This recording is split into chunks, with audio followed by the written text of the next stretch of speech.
এটা প্রত্যেক মানুষেরই মাথাতে অন্তত জীবনে একবার আসবে।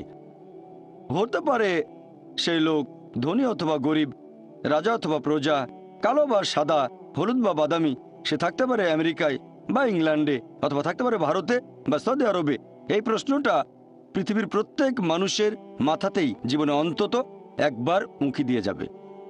আমাদের কেন সৃষ্টি করা হয়েছে? আমরা এই পৃথিবীতে কেন? আমাদের এখানে আসার উদ্দেশ্যটা কি? আর পৃথিবীর বেশিরভাগ মানুষই মনে করে যে অবশ্যই এখানে একজন সৃষ্টিকর্তা আছেন, মানে সর্বশক্তিমান ঈশ্বর, আর ঈশ্বরের কারণেই এখানে এসেছি। তবে সামান্য কিছু মানুষ আছে যারা বিশ্বাস করে না যে সৃষ্টিকর্তা বলে কেউ একজন আছেন, মানে সর্বশক্তিমান ঈশ্বর। আর তারা মনে করে যে এই মহাবিশ্ব সৃষ্টি হয়েছে পুরোপুরি দুর্ঘটনাক্রমে, আর আমরা মানুষরাও এই পৃথিবীতে এসেছি এরকম দুর্ঘটনাক্রমে। ধরেন সাগরের বিচে দেখলেন একটা মানুষের পায়ের ছাপ। সে সময় একজন লজিক্যাল মানুষ চিন্তা করবে এই পায়ের ছাপ তৈরি হয়েছে কোনো মানুষের হাঁটার কারণে। একজন লজিক্যাল মানুষ ভাববে না যে পায়ের ছাপটা তৈরি হয়েছে দুর্ঘটনাক্রমে, অথবা পায়ের ছাপটা তৈরি হয়েছে সমুদ্রের পানির স্রোতে। যখন পানি চলে যায় তখন পায়ের ছাপ তৈরি হয়। একজন লজিক্যাল মানুষ বুঝতে পারবে যে পায়ের ছাপটা তৈরি করেছে কোনো একজন মানুষ, এটার একটা উদ্দেশ্য আছে। কেন এটা তৈরি হয়েছে?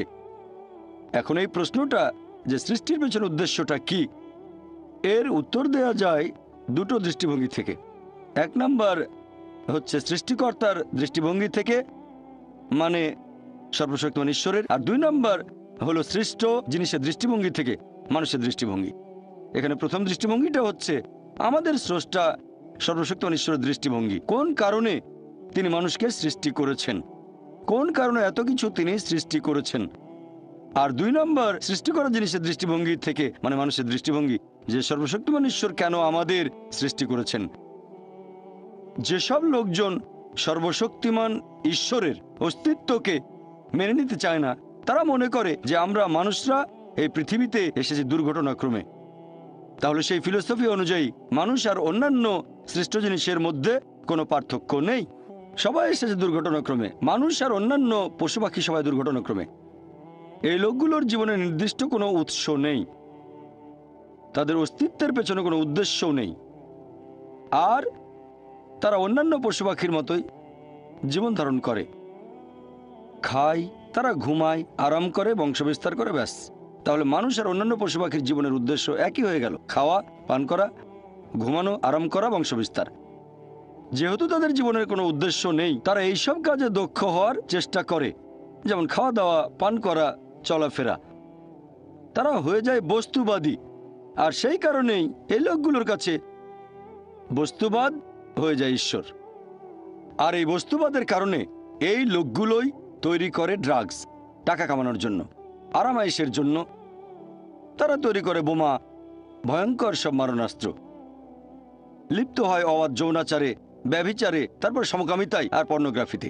এতে তাদের মধ্যে কোনো বিকার নেই। তারা ড্রাগস তৈরি করুক অথবা পর্নোগ্রাফিতে ব্যস্ত থাকুক, তাদের মূল উদ্দেশ্যটা বস্তুবাদ ছাড়া আর কিছুই নয়। আসুন আজকে আমরা এই প্রশ্নটার উত্তর খোঁজার চেষ্টা করি দুটো দৃষ্টিভঙ্গি থেকেই, যে সৃষ্টির উদ্দেশ্যটা আসলে কি। প্রথমে আমরা দেখব আমাদের সৃষ্টিকর্তার দৃষ্টিভঙ্গি, সর্বশক্তিমান ঈশ্বরের দৃষ্টিভঙ্গি, অর্থাৎ আল্লাহ সুবহানাহু ওয়া তাআলার দৃষ্টিভঙ্গি। কোন কারণে তিনি মানুষকে সৃষ্টি করেছেন? আল্লাহ সুবহানাহু ওয়া তাআলা কোরআনে বলেছেন, সূরা গাফির অধ্যায় নম্বর 40 আয়াত নম্বর 57, যে আকাশমণ্ডলী আর পৃথিবীর সৃষ্টি অনেক মহান মানুষের সৃষ্ট জিনিসের চেয়ে, কিন্তু অধিকাংশ মানুষ এখনো সেটা বুঝতে পারে না। অনেক মানুষ মনে করে যে আমরা হলাম সৃষ্টির সেরা জীব, তবে আল্লাহ বলেছেন আকাশমণ্ডল আর পৃথিবীর সৃষ্টি মানুষের সৃষ্ট জিনিসের চেয়ে অনেক বেশি মহান। এখন যদি উত্তর দিতে হয় যে কেন আল্লাহ সুবহানাহু ওয়া তাআলা সর্বশক্তিমান ঈশ্বর আমাদের সৃষ্টি করলেন, আল্লাহ সুবহানাহু ওয়া তাআলার অন্যতম একটা বৈশিষ্ট্য, ঈশ্বরের বৈশিষ্ট্য হচ্ছে সৃষ্টিকর্তা, সেরা সৃষ্টিকর্তা। আর আল্লাহ পবিত্র কোরআনে বলেছেন, সূরা মুমিনুন অধ্যায় নম্বর 23 আয়াত নম্বর 14, যে আমাদের স্রষ্টা আল্লাহ সুবহানাহু ওয়া তাআলা, তিনি সর্বোত্তম স্রষ্টা। যদি একজন স্রষ্টা থাকেন, তার বৈশিষ্ট্য যদি হয় সৃষ্টিকর্তা, তার সৃষ্ট জিনিস থাকতে হবে। যদি কোনো সৃষ্টি না থাকে তাহলে কোনো সৃষ্টিকর্তা থাকবে না। যেমন ধরেন, আপনি বললেন যে ওই লোকটা সেরা লেখক, তাকে প্রশ্ন করা হবে যে আপনি কি কি জিনিস লিখেছেন, আপনার লেখা বইগুলো কোথায়, আর্টিকেলগুলো কোথায়। সেই লোক তখন বই বা আর্টিকেল দেখালে আমরাও বলতে পারি যে হ্যাঁ, এই লোকই সেরা লেখক। একইভাবে আল্লাহ তাআলার অন্যতম একটা বৈশিষ্ট্য হচ্ছে সৃষ্টিকর্তা, সর্বোত্তম সৃষ্টিকর্তা। তাহলে অবশ্যই তার সৃষ্টি থাকবে। তবে তার মানে এই না যে আল্লাহ সুবহানাহু ওয়া তাআলা তার সৃষ্টির উপরেই নির্ভরশীল। আল্লাহ পবিত্র কোরআনে বলেছেন সূরা জুমার অধ্যায় নম্বর ৩৯ আয়াত নম্বর ৬২, যে আল্লাহ সুবহানাহু ওয়া তাআলা সবকিছুর স্রষ্টা এবং তিনি তার সৃষ্টির উপর নির্ভরশীল নন। তিনি এগুলোর উপর নির্ভর করেন না, তবে তার সৃষ্টি জিনিসগুলো তার উপর অবশ্যই নির্ভর করে। সৃষ্টিকর্তাকে আরবি করলে হবে খালিক, যিনি সৃষ্টি করেন। মূল আরবি শব্দ খালাকা। খালাকা এটাকে দুই ভাগে ভাগ করা যায়। খালাক শব্দের একটা মানে হচ্ছে একটা জিনিস থেকে অন্য কিছু জিনিস তৈরি। এই কাজটা আল্লাহ তাআলার পাশাপাশি আমরা মানুষ আর অন্যান্য পশু পাখিও পারি। যেমন ধরেন, একজন কাঠমিস্ত্রি, সে তৈরি করে চেয়ার টেবিল, কাজটা করছে কাঠ আর পেরেক দিয়ে। তবে সেই কাঠ নেওয়া হয়েছে বন গাছ থেকে। কাঠমিস্ত্রি গাছটাকে তৈরি করেনি, কোনো মানুষ তৈরি করেনি, তৈরি করেছে আল্লাহ তাআলা। পেরেকগুলো তৈরি করা হয়েছে ধাতু থেকে, যেটা সংগ্রহ করা হয় পাথর থেকে, আর এই পাথরও আল্লাহ সুবহানাহু ওয়া তাআলার সৃষ্টি। তাহলে মানুষ যেসব জিনিস তৈরি করতে পারে সেগুলো মৌলিক উপাদানের উপর নির্ভর করে, আর এই সবগুলো উপাদান বানিয়েছেন আল্লাহ তাআলা। তাই এই ধরনের সৃষ্টি, একটা সৃষ্টি থেকে অন্য কিছু তৈরি করা, এই সৃষ্টিগুলো সংখ্যায় সীমিত। একেবারে চূড়ান্ত আর সত্যিকারের সৃষ্টি হচ্ছে একেবারে শূন্য থেকে কিছু সৃষ্টি করা, এবং এটা আর কেউ করতে পারবে না আল্লাহ সুবহানাহু ওয়া তাআলা বাদে। শূন্য থেকে কিছু সৃষ্টি করা, এটাই একেবারে চূড়ান্ত সৃষ্টি। কোন সৃষ্ট জিনিস এটা তৈরি করতে পারবে না, পারেন যিনি সৃষ্ট নন আল্লাহ সুবহানাহু ওয়া তাআলা, যিনি বিশ্বজগতের স্রষ্টা। যেহেতু এখানে ঈশ্বরের বৈশিষ্ট্য হচ্ছে সৃষ্টিকর্তা, সৃষ্টি তো অবশ্যই থাকবে। কোরআনে আল্লাহর অনেকগুলো বৈশিষ্ট্যের কথা আছে। যেমন ধরেন, তাকে বলা হয়েছে আর রহমান, আর রহিম, আল গাফির, পরম দয়ালু, দয়াময়, যিনি ক্ষমা করেন। মানুষ জাতির সৃষ্টিটা একেবারে আলাদা সৃষ্টি। আমরা মানুষ, আমাদের স্বাধীন ইচ্ছা আছে। আমরা আল্লাহ তাআলার নির্দেশ মেনে চলতে পারি, আবার নাও মানতে পারি। এটা আলাদা একটা সৃষ্টি। আর যেহেতু আল্লাহ তাআলাকে মান্য অথবা অমান্য করার ক্ষমতা আমাদের আছে, তাই আমরা মাঝে মধ্যে পাপ কাজ করতে পারি। আর যেহেতু মানুষ পাপ করতে পারে, তাই আল্লাহ সুবহানাহু ওয়া তাআলার একটা বৈশিষ্ট্য, তিনি ক্ষমা করে দেন। তিনি দয়াময়, পরম দয়ালু, পাপ ক্ষমা করেন। যদি আমাদের কোনো স্বাধীন ইচ্ছা না থাকতো, তাহলে আল্লাহ সুবহানাহু ওয়া তাআলার সব নির্দেশ মেনে চলতাম, আর ফেরেশতাগণের সাথে আমাদের কোনো পার্থক্য থাকতো না। ফেরেশতাগণ আল্লাহ সুবহানাহু ওয়া তাআলার সৃষ্টি, তবে তাদের কোনো স্বাধীন ইচ্ছা নেই। তারা আল্লাহ সুবহানাহু ওয়া তাআলার সব নির্দেশই মেনে চলেন, কারণ তাদের কোনো স্বাধীন ইচ্ছা নেই। তবে মানুষের স্বাধীন ইচ্ছা আছে, আর স্বাধীন ইচ্ছার কারণেই আল্লাহ সুবহানাহু ওয়া তাআলার দয়া, আল্লাহ সুবহানাহু ওয়া তাআলার করুণা, আল্লাহ সুবহানাহু ওয়া তাআলার ক্ষমা আমরা দেখতে পারি। আরও একটা বৈশিষ্ট্য আল্লাহ সুবহানাহু ওয়া তাআলার পবিত্র কোরআনে আছে, তিনি ভালোবাসেন। আর আল্লাহ সুবহানাহু ওয়া তাআলা পবিত্র কোরআনে অনেক জায়গায় বলেছেন যে আল্লাহ তাদের ভালোবাসেন যারা তাকে বিশ্বাস করে, যারা ধৈর্যের সাথে অপেক্ষা করে, ন্যায়নিষ্ঠ কাজ করে, ধর্ম পালন করে, যারা ধৈর্যশীল আর অধ্যবসায়ী হয়, যারা তার কাছে আসে এবং যারা তাকে বিশ্বাস করে। আল্লাহ পবিত্র কোরআনে বলেছেন সূরা আলে ইমরান অধ্যায় নম্বর ৩ আয়াত নম্বর ৩১, আল্লাহ বলছেন সর্বশেষ ও চূড়ান্ত নবী মুহাম্মদ সাল্লাল্লাহু আলাইহি সাল্লামকে, তাকে বলছেন যে বলো, যদি আল্লাহকে ভালোবাসো আমাকে অনুসরণ করো, আল্লাহ তোমাদের ভালোবাসবেন আর তোমাদের অপরাধ ক্ষমা করবেন।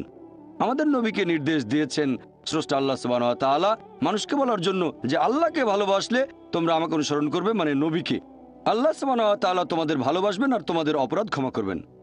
এরকম একটা হাদিস মুহাম্মদ সাল্লাল্লাহু আলাইহি সাল্লামের আছে তিরমিজিতে, আর এই হাদিসটাকে সহিহ বলেছেন শেখ নাসিরউদ্দিন আলবানী, সহিহ তিরমিজি হাদিস নাম্বার 3540। সেখানে প্রিয় নবী মুহাম্মদ সাল্লাল্লাহু আলাইহি সাল্লাম বলেছেন, যদি আল্লাহর কাছে যাও, আল্লাহ বলেছেন যদি আমার কাছে আসো আমি তোমাদের ডাকে সাড়া দেব। আর যদি তোমরা ক্ষমা প্রার্থনা করো আমি তোমাদের ক্ষমা করব। যদি তোমাদের পাপ আকাশের মেঘ ছুঁয়ে যায় তারপরও ক্ষমা করব। যদি তোমাদের পাপ এই পৃথিবীর মতো আকারে বিশাল হয় তারপরও আমি তোমাদের ক্ষমা করার জন্য প্রস্তুত থাকব, যদি আমার কাছে ক্ষমা প্রার্থনা করো আর আমার সাথে কাউকে শরিক না করো। তার মানে আপনি যে পাপই করেন, যদি আল্লাহর কাছে ক্ষমা প্রার্থনা করেন, আন্তরিকভাবে অনুশোচনা করেন, যদি আল্লাহ তাআলার সাথে অন্য কাউকে শরিক না করেন, শিরক না করেন, আল্লাহ সুবহানাহু ওয়া তাআলা আপনাকে ক্ষমা করবেন। আল্লাহ সুবহানাহু ওয়া তাআলার আরেকটা বৈশিষ্ট্য, তিনি করুণাময়। আমাদের প্রিয় নবী মুহাম্মদ সাল্লাল্লাহু আলাইহি ওয়াসাল্লাম বলেছেন, এটা আছে সহিহ মুসলিমে, খণ্ড নম্বর 4, হাদিস নম্বর 6765। আমাদের নবী বলেছেন যে তোমরা সঠিক কাজগুলো করো, সবচেয়ে ভালো কাজগুলো তোমাদের সাধ্যে যতখানি কুলায়, আর ভালো থাকো। সঠিক কাজ করবে যতখানি সাধ্যে কুলায় আর সুখে থাকবে। কারণ কোনো মানুষই শুধুমাত্র তার কাজ দিয়ে বেহেশতে যেতে পারবে না। তখন একজন সাহাবা বললেন যে আপনার ক্ষেত্রে কি রাসূলুল্লাহ? নবী বললেন, আমিও যেতে পারবো না, আমিও বেহেশতে যেতে পারবো না যদি না আল্লাহ তাআলা আমাকে দয়া আর করুণা করেন। আল্লাহ তাআলার দয়া, করুণা আর ক্ষমা আমার সাথে না থাকলে আমিও বেহেশতে যেতে পারবো না। তাহলে আমরা বুঝতে পারলাম যে আল্লাহ সুবহানাহু ওয়া তাআলার করুণা ছাড়া কেউ বেহেশতে যেতে পারবে না। আল্লাহ সুবহানাহু ওয়া তাআলা পবিত্র কোরআনে বলেছেন, সূরা আনাম অধ্যায় নম্বর 6 আয়াত নম্বর 160, আল্লাহ বলেছেন যে তুমি কোনো সৎ কাজ করলে আমি সেটা তোমার হিসেবে 10 গুণ করে দেব, আর যদি কোনো অসৎ কাজ করো সেটাকে মাত্র একবারই ধরব। কারণ আল্লাহ কারোর সাথে জুলুম করেন না। তাহলে আমরা বুঝতে পারছি, যদি কোনো ভালো কাজ করেন আল্লাহ সুবহানাহু ওয়া তাআলা কোরআনে বলেছেন তিনি আপনার হিসেবে সেটা করে দেবেন 10 গুণ।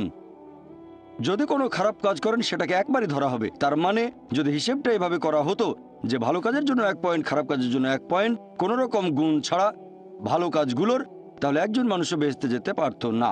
এটা আল্লাহ সুবহানাহু ওয়া তাআলার করুণা যে তিনি ভালো কাজগুলোকে কয়েক গুণ বাড়িয়ে পুরস্কারটাকে আরো বৃদ্ধি করেন, সেজন্য বেহেশতে যেতে পারবেন।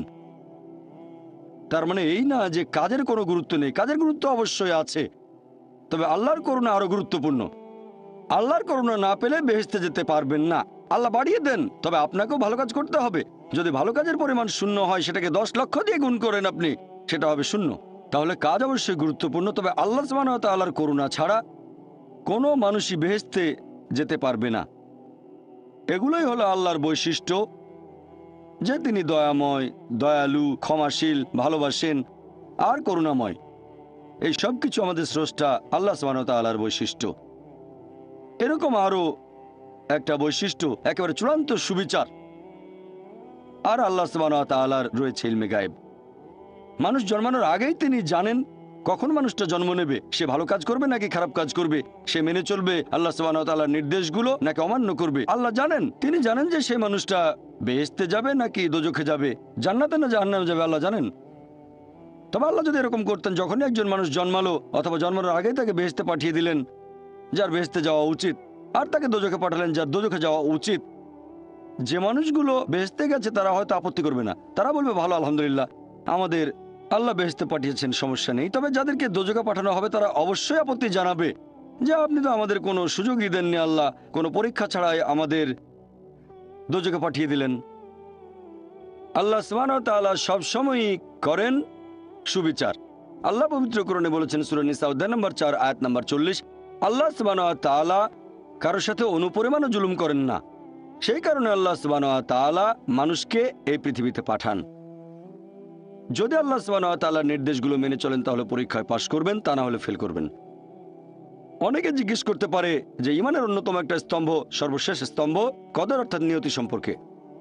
আর আল্লাহ পবিত্র কোরআনে বলেছেন সূরা সাজদা অধ্যায় নম্বর 32 আয়াত নম্বর 12, আল্লাহ বলেছেন যেসব মানুষ হবে দোজখের অধিবাসী, শেষ বিচারের দিনে তারা কোনোভাবেই আল্লাহ তাআলার বিচারে আপত্তি জানাতে পারবে না। উল্টো তারা বলবে, সেদিন সব অপরাধীরা তাদের মাথা নিচু করে রাখবে আর বলবে আমাদের ক্ষমা করুন। তারা কোনো আপত্তি জানাবে না, শুধু বলবে যে আমাদের আরেকটা সুযোগ দিন, আমাদের আরো একবার এই পৃথিবীতে পাঠান, সেইবার আমরা অবশ্যই হব বিশ্বাসী। তবে আল্লাহ তো জানেন, তিনি যদি আরেকবার এদেরকে এই পৃথিবীতে কখনো পাঠান তাহলে তার আগের স্মৃতিগুলো কিছুই থাকবে না, দোজখের স্মৃতি তাদের মনে থাকবে না।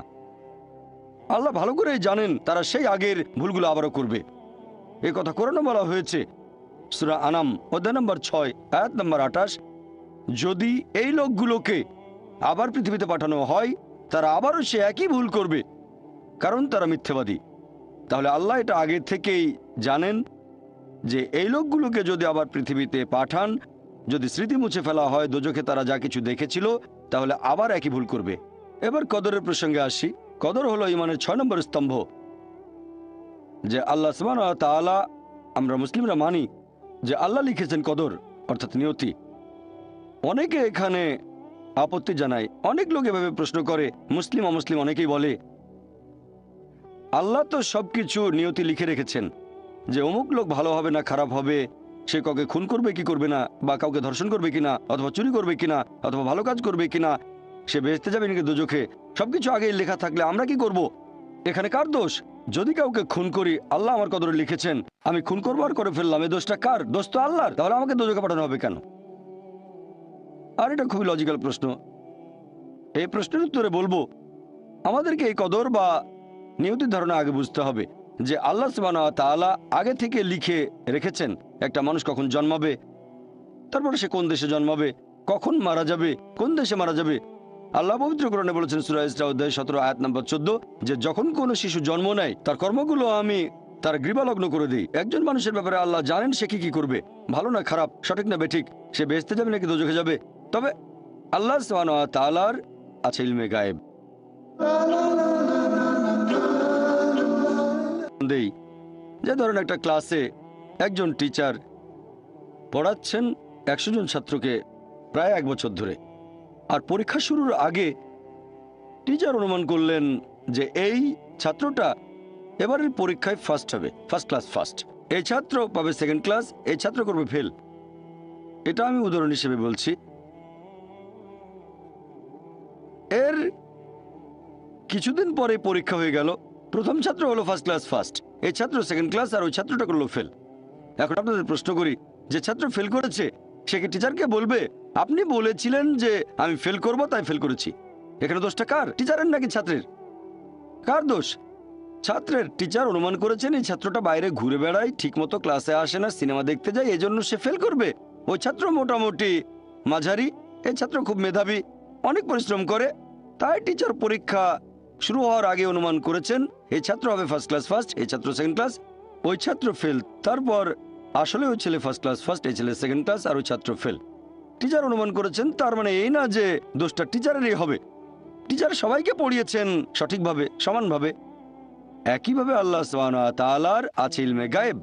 তিনি ভবিষ্যৎ সম্পর্কে জানেন। কিছু জিনিস ঠিক করা আছে যে এই লোকটা জন্মাবে অমুক দেশে, জন্মাবে অমুক দিনে, আর সে মারা যাবে অমুক দেশে অমুক তারিখ, ইত্যাদি ইত্যাদি। তার পরিবেশ ধনী হবে নাকি গরিব হবে, তবে পছন্দটা এখানে আপনার। যেমন ধরেন 12 স্ট্যান্ডার্ড পাস করার পরে অপশন আপনার হয়তো ইঞ্জিনিয়ার হবেন, অথবা ডাক্তার হবেন, বা একজন আইনজীবী। এখানে পছন্দ আপনার, ঠিক করলেন আপনি হবেন ইঞ্জিনিয়ার। এখন আল্লাহ এটা আগে থেকেই জানেন যে 12 স্ট্যান্ডার্ড পাস করার পরে আপনি ইঞ্জিনিয়ার হওয়ার চেষ্টা করবেন, তাই আল্লাহ আগে লিখে রেখেছেন। ব্যাপারটা এমন না যে আল্লাহ লিখে রেখেছেন বলে আপনি বেছে নিচ্ছেন। যেহেতু আপনি এটাই বেছে নেবেন, তাই আল্লাহ আগে লিখে রেখেছেন। এখানে পছন্দ আপনার, তবে আল্লাহ আপনার পছন্দ জানেন। যেমন ধরেন একটা রাস্তার মোড়ে আসলেন, সামনে 5টা রাস্তা, রোড নাম্বার 1, 2, 3, 4, 5। এখানে পছন্দ আপনার, বেছে নিতে পারেন রোড নাম্বার 1, 2, 3, 4, 5। আপনি গেলেন রোড 2-এ, এটা আগে থেকেই লেখা আছে আপনার নিয়তিতে যে আপনি যাবেন 2 নম্বর রোডে। ব্যাপারটা এমন না যে আল্লাহ লিখেছেন বলে আপনি করছেন, যেহেতু আপনি এটাই বেছে নেবেন তাই আল্লাহ আগে লিখে রেখেছেন। তাহলে পছন্দ আপনার। আপনি চাইলে টাকা উপার্জন করতে পারেন ভালো কাজের মাধ্যমে, হালাল উপায়ে, অথবা পারেন চুরি করে হারাম উপায়ে, পছন্দ আপনার। ধরেন চুরি করলেন, এটা আপনার সিদ্ধান্ত, তবে আল্লাহ আগে থেকে জানেন যে এই লোকটা সহজে টাকা পেতে চায় তাই চুরি করবে, তাই আল্লাহ আগে লিখে রেখেছেন যে এই লোকটা 25 বছর বয়সে চুরি করবে। এখানে দোষটা কার? দোষ আসলে আপনার, তবে আল্লাহর আছে ইলমে গায়েব, তাই তিনি আগেই লিখে রেখেছেন। সিদ্ধান্তটা আপনার। আল্লাহ তাআলা মানুষদের দিয়েছেন স্বাধীন ইচ্ছা, আপনি আল্লাহ তাআলাকে দোষ দিতে পারবেন না আপনার পাপের জন্য। যদি আপনি দোজখে যান, যাবেন আপনার পাপ কাজগুলোর জন্য, আর যদি বেহেশতে যান সেটার কারণ হবে আল্লাহ সুবহানাহু ওয়া তাআলার অসীম করুণা। আসলে এবারে আমরা এই সৃষ্টির পেছনের উদ্দেশ্যটাকে দেখি আরেকটা দৃষ্টিভঙ্গিতে। সৃষ্টি করা জিনিসের দৃষ্টিভঙ্গি, মানুষের দৃষ্টিভঙ্গি থেকে সৃষ্টির পেছনের উদ্দেশ্য, সেটা হচ্ছে সর্বশক্তিমান ঈশ্বর কোন কারণে মানুষ সৃষ্টি করেছেন। আর এই প্রশ্নটার উত্তর আছে পবিত্র কোরআনে সূরা আরাফ অধ্যায় নম্বর 7 আয়াত নম্বর 172 এবং আয়াত 173। আল্লাহ বলেছেন যে স্মরণ করো তোমার প্রতিপালক আদম সন্তানের পৃষ্ঠদেশ হতে তার বংশধরদের বের করেন এবং তাদের জিজ্ঞেস করেন যে আমি কি তোমাদের প্রতিপালক। তারা সবাই বলবে আমরা সাক্ষ্য দিচ্ছি আপনি আমাদের প্রতিপালক। তারপর আল্লাহ বলবেন তাহলে রোজ কিয়ামতের দিন তোমরা যেন না বলো যে জানতাম না আপনি আমাদের প্রতিপালক, অথবা এভাবে বলো না যে আমাদের পূর্বপুরুষেরা অন্য কারো ইবাদত করত, তারা শিরক করত, তারা অন্য কাউকে শরিক করেছে, আমরা তাদের অনুসরণ করেছি সেজন্য তারা মিথ্যেবাদী, আমাদের কোনো দোষ নেই। তাহলে মানুষ জাতি এই পৃথিবীতে আসার আগে আল্লাহ তাআলা সব মানুষকে আদম সন্তানের পৃষ্ঠদেশ থেকে বের করে জিজ্ঞেস করেছিলেন যে কে তোমাদের প্রতিপালক, আর সবাই সাক্ষ্য দিয়েছিল আল্লাহ কেবল একজন, তিনি আমাদের প্রতিপালক। আর এখন আমরা পৃথিবীতে পরীক্ষা দিচ্ছি। আল্লাহ পবিত্র কোরআনে বলেছেন, আমার লেকচারের শুরুতেও কোরআনের আয়াতটা বলেছিলাম, সূরা জারিয়াত অধ্যায় নম্বর 51 আয়াত নম্বর 56। আল্লাহ বলেছেন যে আমি সৃষ্টি করেছি জিন এবং মানুষ যাতে তারা আমার ইবাদত করে। ওমা খালাকতুল জিন্না ওয়াল ইনসা ইল্লা লিয়াবুদুন। আমি সৃষ্টি করেছি জিন এবং মানুষ যাতে তারা আমার ইবাদত করে। তাহলে মানুষ এবং জিন সৃষ্টি করার পেছনের উদ্দেশ্যটা হচ্ছে যাতে তারা আল্লাহ তাআলার ইবাদত করে। ওয়ারশিপ এসেছে প্রাচীন একটা ইংরেজি শব্দ থেকে, ওয়ার্তেস্কাইফ, যার মানে সম্মান করা। আর আপনারা যদি নতুন সংস্করণের ওয়েবস্টার ডিকশনারি দেখেন, সেটা বলছে ওয়ারশিপ মানে কোনো ঈশ্বর বা দেবতার আরাধনা করা এবং সম্মান করা, ঈশ্বরের আরাধনা এবং সম্মান করা। আর এই ওয়ারশিপ শব্দের আরবি করলে হবে ইবাদা। ওমা খালাকতুল জিন্না ওয়াল ইনসা ইল্লা লিয়াবুদুন। এই ওয়ারশিপ শব্দের আরবি হচ্ছে ইবাদা। এই ইবাদার মূল আরবি শব্দ হচ্ছে আব্দ, যার মানে হচ্ছে ভৃত্য। আর একজন ভৃত্যের দায়িত্ব তার মনিবের যাবতীয় ইচ্ছার আদেশগুলো পালন করা। তাহলে ইবাদা মানে আল্লাহ সুবহানাহু ওয়া তাআলার ইচ্ছার কাছে সম্পূর্ণভাবে আত্মসমর্পণ করা। ইবাদা মানে আমাদের স্রষ্টা আল্লাহ তাআলার যাবতীয় ইচ্ছার কাছে সম্পূর্ণভাবে আত্মসমর্পণ করা। আর আপনারা খেয়াল করলে দেখবেন যে এটাও একটা ইবাদতের অংশ হবে যদি আল্লাহ সুবহানাহু ওয়া তাআলার প্রশংসা করেন। আর আল্লাহ পবিত্র কোরআনে বলেছেন সূরা আন-নাসর অধ্যায় নম্বর 110 আয়াত নম্বর 3। আল্লাহ বলেছেন, ইযা জা নাসরুল্লাহি ওয়াল ফাত ওয়া রাআইতান নাস ইয়াদখুলুনা ফি দীনিল্লাহি ফাজা ফাসাব্বিহ বিহামদি রাব্বিকা ওয়াস্তাগফির ইন্নাহু কানা তাওয়াবা। যার মানে প্রশংসা সহ প্রতিপালকের মহিমা ঘোষণা করো, প্রশংসা সহ আল্লাহর মহিমা ঘোষণা করো। তাহলে এক ধরনের ইবাদত হচ্ছে আমাদের স্রষ্টা আল্লাহর প্রশংসা করা। অনেকে জিজ্ঞেস করতে পারে যে আল্লাহ তাআলার কাছে মানুষের করা এই প্রশংসার কি কোনো প্রয়োজন আছে? আল্লাহ সুবহানাহু ওয়া তাআলা কি মানুষের এই প্রশংসার উপরে নির্ভর করেন? আসল কথা হচ্ছে পৃথিবীর সব মানুষ যদি আল্লাহ তাআলার প্রশংসা করে সেটা তাকে মহান করতে পারবে না। আর কোনো মানুষ যদি তার প্রশংসা নাও করে তাতে কোনো ক্ষতি হবে না, তিনি একই রকম থাকবেন। যদি বলেন আল্লাহু আকবার 1000 বার 1,000,000 বার, তাতে আল্লাহ আরো মহান হয়ে যাবেন না। আবার যদি আল্লাহু আকবার নাও বলেন তিনি ছোট হবেন না, তিনি সবচেয়ে মহান সেরকমই থাকবেন। আল্লাহ পবিত্র কোরআনে বলেছেন সূরা ফাতির অধ্যায় 35 আয়াত 15 যে আল্লাহ সুবহানাহু ওয়া তাআলা কখনোই মানুষের মুখাপেক্ষী নন, বরং আমরা আল্লাহর মুখাপেক্ষী। মানুষের প্রয়োজন আল্লাহ তাআলাকে, সকল প্রশংসা কেবল তাঁরই।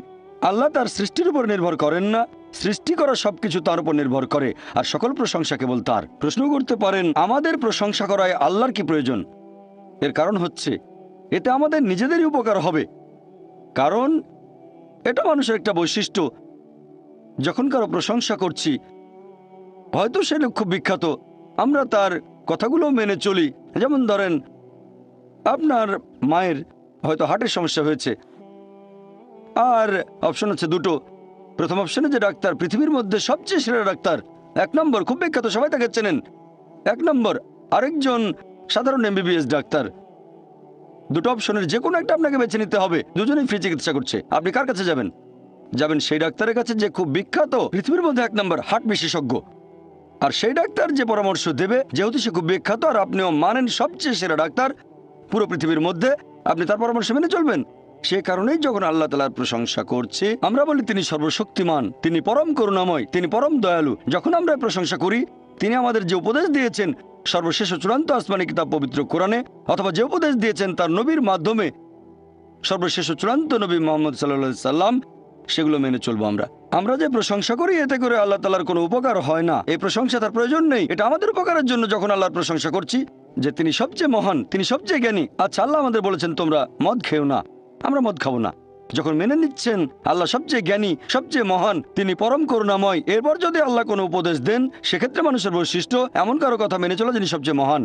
সেজন্য আমরা আল্লাহ তাআলার প্রশংসা করি নিজের উপকারের জন্য। আর সে কারণেই আল্লাহ তাআলা পবিত্র কোরআনে বলেছেন সূরা তাহা অধ্যায় নম্বর 20 আয়াত নম্বর 14 যে অবশ্যই আমি আল্লাহ সুবহানাহু ওয়া তাআলা, আমি আল্লাহ, আমি ব্যতীত কোনো উপাস্য নেই। অতএব প্রতিদিন আমার ইবাদত করো, আমার জন্য নামাজ আদায় করো প্রতিদিন। আল্লাহ নির্দেশ দিচ্ছেন প্রতিদিন নামাজ আদায় করো, কারণ এখন পৃথিবীতে দেখবেন চারিদিকে শুধু খারাপ জিনিস, চারিদিকে শুধু ধ্বংস, আমরা পথ হারিয়ে ফেলবো। এই নামাজকে বলা যায় ন্যায়নিষ্ঠতার প্রোগ্রামিং। ইবাদতের এই কাজটা ন্যায়নিষ্ঠতার একটা প্রোগ্রামিং। আমরা প্রোগ্রামড হচ্ছি। একজন ডাক্তার বলবে যে ভালো স্বাস্থ্যের জন্য দিনে কমপক্ষে 3 বার খেতে হবে, তাহলে জন্য স্বাস্থ্যবান আত্মার জন্য প্রত্যেক দিন কমপক্ষে 5 ওয়াক্ত নামাজ পড়তে হবে। তাহলে ইবাদতের সবগুলো কাজেই আমাদের উপকার হবে। আল্লাহ পবিত্র কোরআনে বলেছেন সূরা বাকারা অধ্যায় নম্বর 2 আয়াত 183 তোমাদের জন্য রোজার বিধান দেওয়া হলো যেমন বিধান দেওয়া হয়েছিল তোমাদের পূর্ববর্তীগণকে, যাতে করে তোমরা শিখতে পারো আত্মসংযম। আমরা রোজা রাখি কেন? যাতে আত্মসংযম শিখতে পারি। এখনকার মনোবিজ্ঞানীরা বলবেন যদি ক্ষুধাকে নিয়ন্ত্রণ করতে পারেন তাহলে নিজের সব আকাঙ্ক্ষাকে নিয়ন্ত্রণ করতে পারবেন। আমরা যখন রোজা থাকি তখন কিছু খাই না, পান করি না ভোর থেকে সূর্যাস্ত পর্যন্ত। ক্ষুধাকে নিয়ন্ত্রণ করতে পারলে প্রায় সব আকাঙ্ক্ষাকে নিয়ন্ত্রণ করতে পারবেন। তাহলে রোজার মাধ্যমে আমরা আল্লাহ সুবহানাহু ওয়া তাআলার ইবাদত করছি। এখানে উপকার হচ্ছে কার? আল্লাহর না, উপকার হচ্ছে আমাদের। নিজেদের আকাঙ্ক্ষাকে নিয়ন্ত্রণ করা শিখছি।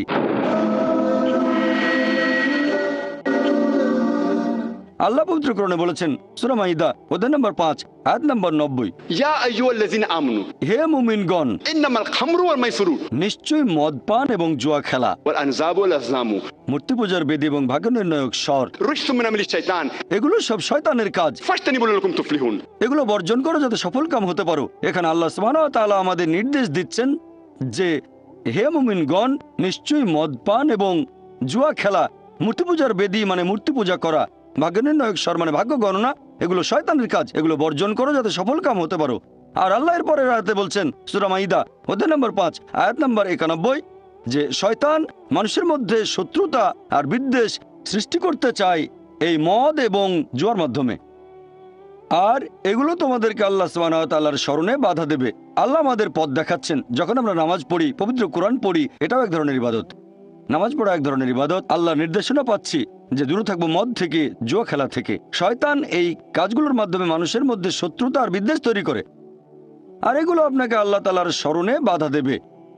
ইবাদতের বিভিন্ন কাজগুলো যেখানে আপনি আল্লাহ তাআলার আদেশ নিষেধগুলো মেনে চলছেন সেগুলো হচ্ছে ইবাদত। মানুষ যখন আল্লাহ সুবহানাহু ওয়া তাআলার কোনো আদেশ নিষেধ মেনে চলছে তখনই সেটা ইবাদত। তবে আপনাকে সে কাজটা করতে হবে সঠিকভাবে।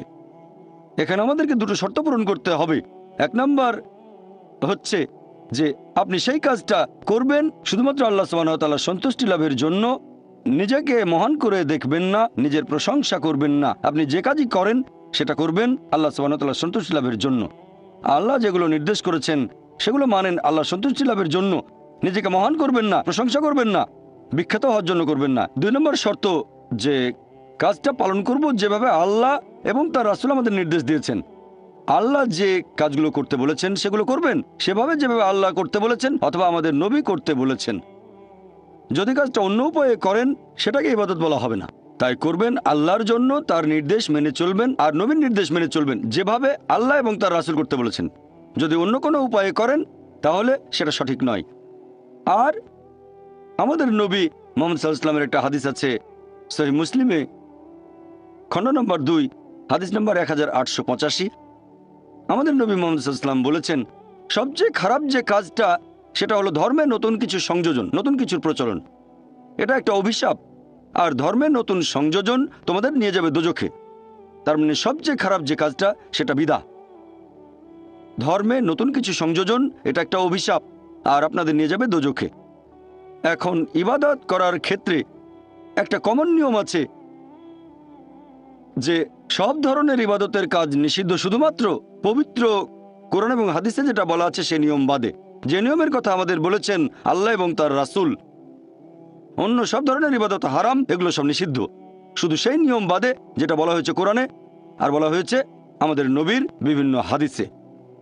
তারপর আপনারা দেখবেন যে পৃথিবীতে মানুষ সৃষ্টি করার পেছনের উদ্দেশ্যটা যাতে আমরা আল্লাহর ইবাদত করি। আল্লাহর ইবাদত করলে আমাদের উপকার হয়, এটা আমাদের সাহায্য করে। অনেকের মধ্যে একটা ভুল ধারণা আছে যে ইসলাম একটা নতুন ধর্ম, যে ধর্ম পৃথিবীতে এসেছে 1400 বছর আগে, আর নবী মুহাম্মদ সাল্লাল্লাহু আলাইহি সাল্লাম হলেন ইসলাম ধর্মের প্রতিষ্ঠাতা। সত্যি বলতে ইসলাম পৃথিবীতে আছে একেবারে আদিকাল থেকে, যখন থেকে মানুষ এই পৃথিবীতে বাস করছে। আর নবী মুহাম্মদ সাল্লাল্লাহু আলাইহি সাল্লাম এই ধর্মের প্রতিষ্ঠাতা নন, তিনি হলেন আল্লাহ সুবহানাহু ওয়া তাআলার সর্বশেষ ও চূড়ান্ত রাসূল। পৃথিবীতে অনেক নবী রাসূল এসেছেন। আল্লাহ পবিত্র কোরআনে বলেছেন সূরা ফাতির অধ্যায় 35 আয়াত নাম্বার 24, وإن من أمة إلا خلا فيها نذير। এমন কোন সম্প্রদায় নেই যাদের কাছে আমি সতর্ককারী প্রেরণ করিনি। পবিত্র কোরআনের সূরা রদ অধ্যায় নম্বর 13 আয়াত নাম্বার 7, ولكل قوم هاد। আমি প্রত্যেক সম্প্রদায়ের জন্য পথনির্দেশক প্রেরণ করেছি। পবিত্র কোরআনে 25 জন নবী রাসূলের নাম উল্লেখ করা হয়েছে। আদম, নূহ, ইব্রাহিম, মুসা, যিশু, মুহাম্মদ, ওনারা সবাই শান্তিতে থাকুন। ওনারা সকলেই ছিলেন আল্লাহ সুবহানাহু ওয়া তাআলার প্রেরিত নবী, আর সকল নবী রাসূলই আসলে ছিলেন মুসলিম। মুসলিম হচ্ছে সেই লোক যে আল্লাহর কাছে নিজের ইচ্ছাকে সমর্পণ করে। আর ইসলাম শব্দটার মূল যে আরবি শব্দটা সেটা সালাম, যার মানে শান্তি। আরেকটা মূল শব্দ সালেমা বা সিলম, যার মানে সর্বশক্তিমান ঈশ্বরের কাছে আত্মসমর্পণ করা। তাহলে এক কথা ইসলাম মানে আল্লাহ তাআলার কাছে আত্মসমর্পণ করার মাধ্যমে শান্তি অর্জন করা, সৃষ্টিকর্তার কাছে আত্মসমর্পণ করা। সকল নবী রাসূল একটা বাণী প্রচার করেছেন, আর কেউ যদি নিজের ইচ্ছাকে আল্লাহ তাআলার কাছে সমর্পণ করে তাকে বলা হয় মুসলিম। পবিত্র কোরআনে সূরা আলে ইমরান অধ্যায় নম্বর 3 আয়াত নম্বর 52 যে ঈসা আলাইহিস সালাম অর্থাৎ যীশু খ্রিস্ট ছিলেন মুসলিম। আল্লাহ পবিত্র কোরআনে বলেছেন সূরা আলে ইমরান অধ্যায় নম্বর 3 আয়াত নম্বর 67 যে ইব্রাহিম নবী ইহুদি বা খ্রিস্টান নন, তিনি ছিলেন মুসলিম। আর যেহেতু আমাদের সৃষ্টিকর্তা একজন, মানুষ জাতি একটা, তাই ধর্মও হওয়া উচিত একটা। সেজন্য আল্লাহ পবিত্র কোরআনে বলেছেন সূরা আলে ইমরান অধ্যায় নম্বর 3 আয়াত নম্বর 19 إن الدين عند الله الإسلام। আল্লাহ সুবহানাহু ওয়া তাআলার কাছে একমাত্র গ্রহণযোগ্য দিন হচ্ছে ইসলাম। তার মানে আল্লাহ তাআলার কাছে আত্মসমর্পণ করার মাধ্যমে শান্তি অর্জন করা। আল্লাহ এই কথা আবার বলেছেন সূরা আলে ইমরান অধ্যায় নম্বর 3 আয়াত নম্বর 85 যদি কেউ ইসলাম ব্যতীত অন্য কোনো ধর্ম গ্রহণ করে সেটা আল্লাহ তাআলা কবুল করবেন না, এবং আখিরাতে সে হবে ক্ষতিগ্রস্তদের অন্তর্ভুক্ত। যেহেতু আমাদের স্রষ্টা একজন, মানুষ জাতীয় একটা, সেজন্য ধর্মও থাকবে একটা। আর সব নবী রাসূল একটা ধর্মই প্রচার করেছেন, স্রষ্টার কাছে নিজের ইচ্ছাকে সমর্পণ করা, শুধু আল্লাহর ইবাদত করব, অন্য কারো নয়। আর আল্লাহ পবিত্র কোরআনে বলেছেন সূরা বাইনা অধ্যায় নম্বর 98 আয়াত নম্বর 7 যে যারা ঈমান আনে এবং সৎ কাজ করে তারাই সৃষ্টির মধ্যে শ্রেষ্ঠ। এখানে আল্লাহ সুবহানাহু ওয়া তাআলা মানুষ জাতিকে বলেছেন সৃষ্টির সেরা জীব, সবার মধ্যে সেরা। আল্লাহর অনেক মহান সৃষ্টি আছে, আকাশমণ্ডলী এবং পৃথিবী, তবে সবচেয়ে সেরা সৃষ্টি হচ্ছে মানুষ, কারণ আমাদের স্বাধীন ইচ্ছা আছে। আর সেই স্বাধীন ইচ্ছায় যদি আল্লাহ তাআলার নির্দেশগুলো মেনে চলি আমরা হব সৃষ্টির সেরা জীব, সবার উপরে। ফেরেশতাগণের চেয়েও ভালো হয়ে যাব আমরা, কারণ ফেরেশতাগণের স্বাধীন ইচ্ছা নেই, মানুষের স্বাধীন ইচ্ছা আছে। তারপরে যদি আল্লাহকে মেনে চলি তাহলে ফেরেশতাগণের উপরে চলে যাব। তবে আল্লাহর আদেশ না মানলে আমরা হয়ে যাব শয়তানের ভাই। তাহলে এই মানুষ জাতি আমরা আল্লাহ সুবহানাহু ওয়া তাআলার সৃষ্ট জিনিসের মধ্যে সেরা। আর পবিত্র কোরআনে সবচেয়ে গুরুতর পাপের কথা আছে সূরা নিসা অধ্যায় নম্বর 4 আয়াত নম্বর 48 যে আল্লাহ তাআলা চাইলে যে কোনো অপরাধ ক্ষমা করবেন। আল্লাহ সুবহানাহু ওয়া তাআলা যদি কখনো চান তাহলে যে কোনো অপরাধ ক্ষমা করতে পারেন, তবে শিরক করার অপরাধ কখনোই ক্ষমা করবেন না। কথাটা আবারও আছে সূরা নিসা অধ্যায় নম্বর 4 আয়াত নম্বর 116 যে আল্লাহ সুবহানাহু ওয়া তাআলা চাইলে যে কোনো অপরাধ ক্ষমা করে দেবেন, তবে শিরক বা তার সাথে অন্য কাউকে শরীক করা কখনোই ক্ষমা করবেন না। মানুষ জাতির জন্য সবচেয়ে বড় পাপ আল্লাহ সুবহানাহু ওয়া তাআলার সাথে অন্য কাউকে শরীক করা, অন্য কাউকে ইবাদত করা আমাদের সৃষ্টিকর্তা কেবলমাত্র এক আল্লাহকে বাদ দিয়ে। আর আল্লাহ সুবহানাহু ওয়া তাআলার একটা বৈশিষ্ট্য হচ্ছে ভালোবাসা। আমি একথা আগেও বলেছি যে আল্লাহ সুবহানাহু ওয়া তাআলা তাঁর সৃষ্টিকে ভালোবাসেন।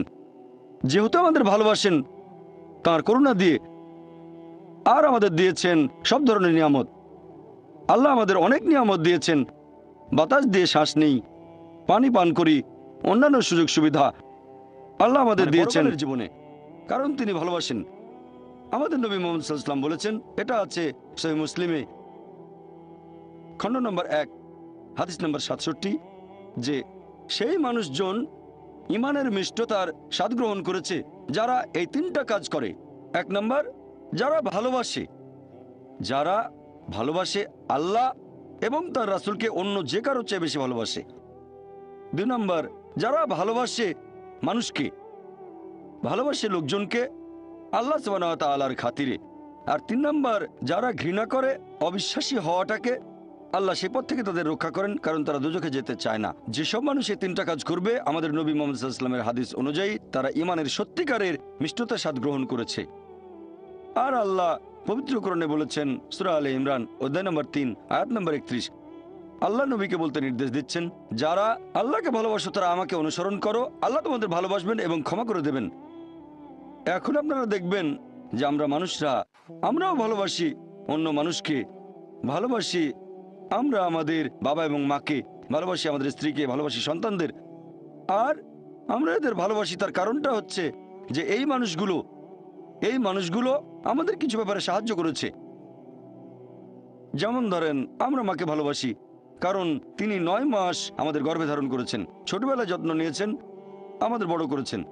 ভালোবাসি ভাইদের, হয় তাদের কাছে কিছু পেয়েছি বা কিছু আশা করছি, আমরা তাদের ভালোবাসি। এভাবে দেখলে আল্লাহ তাআলা আমাদের অনেক সাহায্য করেছেন। আল্লাহ পবিত্র কোরআনে বলেছেন, সূরা ইব্রাহিম অধ্যায় নম্বর 14 আয়াত নম্বর 34, যদি তোমরা আল্লাহ তাআলার অনুগ্রহ গণনা করো তার সংখ্যা নির্ণয় করতে পারবে না। তাহলে সামান্য কিছু সাহায্যের জন্য বাবা মাকে যদি আমরা এত ভালোবাসি, আল্লাহ সুবহানাহু ওয়া তাআলাকে কত ভালোবাসা উচিত।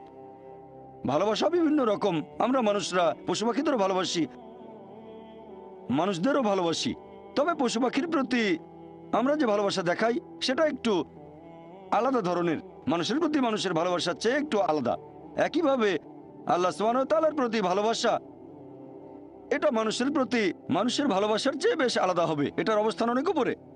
আল্লাহর প্রতি ভালোবাসা আরো উপরে। এটির পেছনের উদ্দেশ্যটা আরেকটা দৃষ্টিভঙ্গি থেকে দেখি। এটা হলো মানুষের দৃষ্টিভঙ্গি, যে এই পৃথিবীতে আমাদের অস্তিত্বের পেছনের উদ্দেশ্যটা কি। আল্লাহ আমাদের বানিয়েছেন, পৃথিবীতে পাঠিয়েছেন, এখানে আমাদের প্রয়োজনটা কি, আমাদের এই অস্তিত্বের উদ্দেশ্যটা কি। আল্লাহ এর উত্তরে বলেছেন, সূরা মুলক অধ্যায় নম্বর 67 আয়াত নম্বর 2, আল্লাহ বলেছেন, আল্লাযী খালাকাল মাউতা ওয়াল হায়াতা, যে আল্লাহ সৃষ্টি করেছেন মৃত্যু ও জীবন পরীক্ষার জন্য, কে তোমাদের মধ্যে কর্মে উত্তম। আল্লাহ সৃষ্টি করেছেন জীবন ও মৃত্যু পরীক্ষার জন্য, কে তোমাদের মধ্যে কর্মে উত্তম। আল্লাহ পবিত্র কোরআনে বলেছেন, সূরা আলে ইমরান অধ্যায় নম্বর 3 আয়াত 185, আল্লাহ বলেছেন, কুল্লু নাফসিন যায়কাতুল মউত, প্রত্যেক জীব মৃত্যুর স্বাদ গ্রহণ করবে, আর চূড়ান্ত বিচার হবে রোজ কিয়ামতের দিনে। যাকে সেদিন দোজখ থেকে রক্ষা করা হবে আর বেহেশতে দাখিল করা হবে, সেই পৃথিবীর উদ্দেশ্য অর্জনের সফল কাম। কারণ এই পার্থিব জীবন ছলনাময় ভোগ ব্যতীত আর কিছুই নয়। তার মানে এই পৃথিবীতে আমাদের ইহকাল, এটা পরকালের জন্য একটা পরীক্ষা। যদি আল্লাহ সুবহানাহু ওয়া তাআলার আদেশগুলো মেনে চলেন তাহলে পরকালের জীবনে বেহেশতে যেতে পারবেন, আর আদেশগুলো না মানলে বেহেশতে যেতে পারবেন না, দোজখে যাবেন। তাহলে এই জীবন আমাদের অস্তিত্বের পেছনের উদ্দেশ্য, আল্লাহ বলছেন পরকালের জন্য পরীক্ষা। আর আল্লাহ পবিত্র কোরআনে বলেছেন, সূরা আনকাবুত অধ্যায় নম্বর 29 আয়াত নম্বর 2, যে তোমরা কি মনে করো আমরা ঈমান এনেছি এটা বললেই তোমাদের ছেড়ে দেওয়া হবে? তোমাদের অবশ্যই পরীক্ষা নেব। যদি শুধু মুখে বলেন আল্লাহকে বিশ্বাস করি, আমি একজন মুসলিম, আমি একজন মুমিন, এটা বললেই আল্লাহ ছেড়ে দেবেন? এখানেই পরীক্ষা শেষ? আল্লাহ বলছেন, তোমরা জানো না আমি পরীক্ষা করব? শুধু বললেন আমি একজন মুসলিম, শুধু মুখে বললেন আমি বিশ্বাসী, মুখে বললেন আমি আল্লাহর কাছে নিজের ইচ্ছাকে সমর্পণ করি, তাহলে আপনাকে ছেড়ে দেওয়া হবে না। আল্লাহ অবশ্যই পরীক্ষা করবেন। আল্লাহ পবিত্র কোরআনে বলেছেন, সূরা বাকারা অধ্যায় নম্বর 2 আয়াত নম্বর 155, আমি অবশ্যই তোমাদের পরীক্ষা করব ক্ষুধার ভয় দিয়ে, জীবন আর ধন সম্পদের ক্ষয়ক্ষতি দিয়ে এবং ফল ও ফসলের ক্ষয়ক্ষতি দিয়ে। আর শুভ সংবাদ দাও তাদের যারা ধৈর্যশীল, আল্লাহ সবাইকে পরীক্ষা করবেন ভয় দিয়ে, ক্ষুধা দিয়ে, জীবন আর ধন সম্পদের ক্ষয়ক্ষতি দিয়ে, ফল ফসলের ক্ষয়ক্ষতি দিয়ে। আল্লাহ অবশ্যই পরীক্ষা করবেন। আর আল্লাহ এক একজনকে এক একভাবে পরীক্ষা করেন। আল্লাহ পবিত্র কোরআনে বলেছেন, সূরা আনাম অধ্যায় নম্বর 6 আয়াত নম্বর 165, আল্লাহ বলেছেন যে তিনি কিছু মানুষকে অন্যদের তুলনায় বেশি মর্যাদা দান করেছেন। আল্লাহ সুবহানাহু ওয়া তাআলা কিছু মানুষকে অন্য মানুষদের তুলনায় বেশি মর্যাদা দিয়েছেন। আল্লাহ কোরআনে বলেছেন, সূরা নাহল অধ্যায় নম্বর 16 আয়াত নম্বর 71, যে তিনি কিছু মানুষকে অন্য মানুষের তুলনায় শ্রেষ্ঠত্ব দান করেছেন। আল্লাহ এই কথা আবারও বলেছেন, সূরা আনাম অধ্যায় নম্বর 6 আয়াত নম্বর 165, যে আল্লাহ সুবহানাহু ওয়া তাআলা কিছু মানুষকে অন্যদের তুলনায় বেশি মর্যাদায় উন্নীত করেছেন, আর তিনি যা দিয়েছেন তার ভিত্তিতেই তোমাদের বিচার করা হবে। এখানে অনেক লোকজন এভাবে প্রশ্ন করে, আল্লাহ তাআলা এখানে সুবিচার করবেন কিভাবে? কেউ হয়তো জন্মায় গরিব পরিবারে, আবার কেউ জন্মায় ধনী পরিবারে, কেউ জন্মায় ভালো স্বাস্থ্য নিয়ে, কেউ জন্মায় অসুস্থ হয়ে। এটাই তো অবিচার। আল্লাহ তাআলা সুবিচার করেন না। তিনি এইসব আলাদা মানুষের জন্য আলাদা বিচার করবেন কিভাবে? আমরা জানি যে পার্থিব জীবনে আছে জন্ম আর মৃত্যু, বিভিন্ন অসুখ হতে পারে, কেউ গরিব কেউ ধনী, এই সবই আসলে পরীক্ষা। আর আল্লাহ পবিত্র কোরআনে বলেছেন, সূরা আনফাল অধ্যায় নম্বর ৮ আয়াত নম্বর ২৮, আল্লাহ বলেছেন যে অবশ্যই তোমাদের ধন সম্পদ আর সন্তান সন্ততি এগুলো তোমাদের জন্য পরীক্ষা। এরপর সূরা মুনাফিকুন অধ্যায় নম্বর ৬৩ আয়াত নম্বর ৯, যে তোমাদের সম্পদ আর সন্তান সন্ততি যেন তোমাদেরকে আল্লাহ তাআলার স্মরণে উদাসীন না করে। আল্লাহ তাআলা এক একজন মানুষকে এক একভাবে পরীক্ষা করেন। আপনি যদি কাউকে জিজ্ঞেস করেন যে ভালো কাজগুলো কি কি আর ভালো কাজগুলো কি, এ ব্যাপারে আস্তিক নাস্তিক সব ধরনের মানুষই তখন বলবে ভালো কাজ হচ্ছে দান করা, নিজে সন্তুষ্ট থাকা। কয়েকটা ভালো কাজের কথা বললে দান করা থাকবে। এখন একজন মানুষ পরোপকারী কি না সেটা আল্লাহ কিভাবে পরীক্ষা করবেন? কিন্তু সবার সম্পদ যদি সমান থাকে, পরীক্ষার ব্যাপারটা তাহলে আসবে কিভাবে? পরীক্ষা তখনই নেওয়া যাবে যখন কেউ হবে ধনী আর কেউ হবে গরিব। তাই আল্লাহ তাআলা এক একজনকে এক একভাবে পরীক্ষা করেন। হয়তো কেউ জন্ম নিয়েছে ধনী পরিবারে, তাই সম্পদ অনেক বেশি, আবার কেউ জন্মায় গরিব হয়ে। তবে যে লোকটা ধনী, ইসলামিক শরিয়া অনুযায়ী ইসলাম ধর্মের একটা স্তম্ভ হচ্ছে জাকাত, যে প্রত্যেক ধনী লোক যাদের সঞ্চয় নিসাব লেভেলের উপরে ৮৫ গ্রাম স্বর্ণ, সে প্রতি হিজরি বছরে সেই সঞ্চয়ের ২.৫% জাকাত হিসেবে দান করে দেবে। সেই লোক হতে পারে লাখপতি, হতে পারে কোটিপতি।